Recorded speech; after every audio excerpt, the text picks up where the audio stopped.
नमस्कार व्यूअर्स, पलकों की छाँव शो में देखने को मिले काफ़ी ट्विस्ट एंड टर्न्स से, जहां पर देखने को मिला कि अब सुरभि को सुमन से नफरत हो जाती है। जहां पर वो सुमन को गलत मान रही होती है, सोच रही होती है कि ये जो सगाई टूटी है ये सिर्फ सुमन की वजह से टूटी है।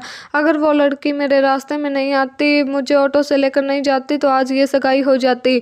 तो वहीं पर जो ताई जी होती हैं, वो जो सुरभि होती है उसके ऊपर बहुत ज़्यादा गुस्सा करने लग जाती है। बोल देती है कि मेरी ज़िंदगी में एक खुशी आने वाली थी, तुमने वो भी छीन ली छोटकी बहू। तो वहीं पर जो सुरभि का पति होता है उसका साथ देने की कोशिश करता है और सच्चाई बताने की कोशिश करता है, लेकिन कोई भी उन दोनों को बोलने का मौका नहीं देता और उनका सच नहीं सुनते हैं।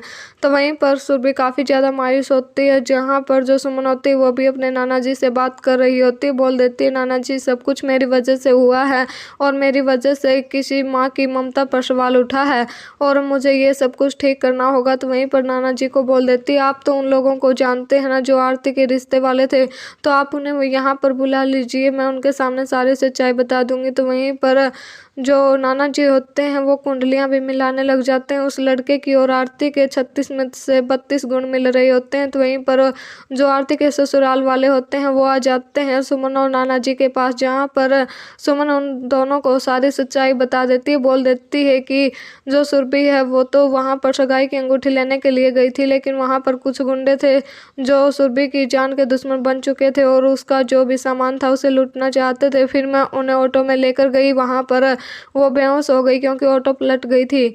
तो वहीं पर फिर से गुंडे आ गए थे, फिर से मैं ऑटो को लेकर चली गई, लेकिन वो बेहोश थी। मैं उन्हें हॉस्पिटल लेकर गई, लेकिन जैसे ही उन्होंने होश आया तो वहाँ से एकदम से भागकर वो गंगा घाट यहाँ पर आ गई थी, लेकिन तब तक सगाई टूट चुकी थी। तो वहीं पर बोल देती है, जो कुछ भी हुआ उसकी जिम्मेदार सिर्फ हम हैं, और फिर एक गणेश महाराज की मूर्ति उनके हाथों में थमा देती है। बोल देती है कि जो भी गलती हुई है सब मेरी वजह से हुई है, सुरभि जी की कोई गलती नहीं थी, आप उन्हें माफ़ कर दीजिए और ये रिश्ता फिर से जोड़ लीजिए।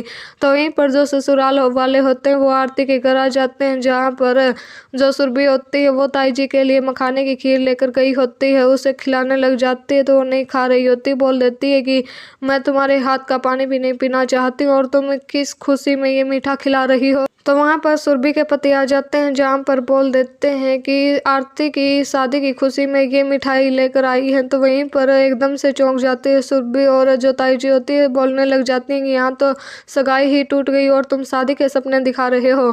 तो वहीं पर बोल देता है कि आरती के ससुराल वाले आए हैं और पापा जी से माफ़ी भी मांग ली है क्योंकि उन्हें सारी सच्चाई पता चल गई है। तो वहीं पर ताई जी बहुत खुश हो जाती हैं, और जैसे ही सुरभि उसे अपने हाथों से वो खीर खिलाने लगती है तो ताई जी नहीं खाती है और अपने हाथों से खीर खाकर बहुत खुश होकर वहाँ से चली जाती हैं। तो वहीं पर सुरभि को अपनी गलती का एहसास हो जाता है, जहाँ पर सुमन ने सब कुछ सॉर्ट आउट कर दिया, सब कुछ ठीक हो जाता है, फिर से आरती का रिश्ता हो जाता है, वो ससुराल वाले मान जाते हैं, सबसे माफ़ी मांग लेते हैं। तो वहीं पर पूरे परिवार में फिर से खुशियाँ छा जाती हैं सुमन की वजह से, जहाँ पर जो सुरभि देवी होती है वो सुमन से मिलने जाती है, जहाँ पर सुमन से मिलती है। तो वहीं पर सुमन भी बहुत खुश हो जाती है। बोल देती है सुरभि कि सुमन तुम्हारी वजह से फिर से हमारे घर में खुशियाँ छा गई, मैं तो तुम्हें गलत मान रही थी, लेकिन तुम्हारी वजह से हमारा सामान, हमारी जान और इज्जत सब कुछ बच गया। तो वहीं पर अपने सीने से लगा लेती है सुमन को। सुमन बोल देती है कि हमें तो पता भी नहीं कि माँ क्या होती है, लेकिन जो भी माँ होती है वो कभी भी गलत नहीं होती, हम इतना जानते हैं। तो वहीं पर सुमन और सुरभि के बीच सब ठीक हो जाता है, तो दोनों बहुत खुश होती हैं। वहाँ पर अंशुमान भी उन दोनों को एक साथ देखकर बहुत ही खुश हो जाता है। तो वहीं पर सुरभि और सुमन के बीच सब कुछ ठीक हो जाता है। तो जो सुरभि होती है वो सुमन को आरती की शादी में इनवाइट करने वाली है, जहाँ पर सुमन और नंदन और अंशुमान तीनों के बीच देखने को मिलने वाले हैं काफ़ी रोमांटिक सीन।